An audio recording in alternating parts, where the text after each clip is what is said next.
Welcome to Phone Transformer, your guide to mastering your Android device. Today, we're diving into how to turn on mono audio on Android.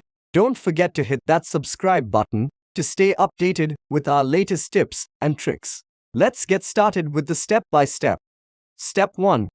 First, take your Android device in hand and launch the Settings application.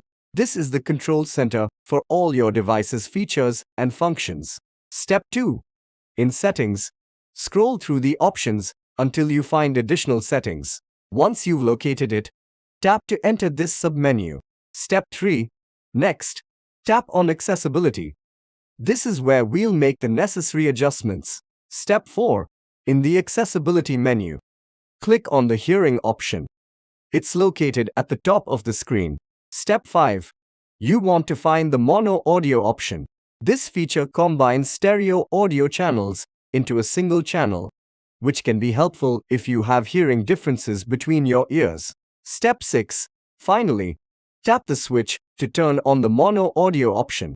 And there you have it. You've successfully turned on mono audio on your Android device. Thanks for watching and see you in the next video.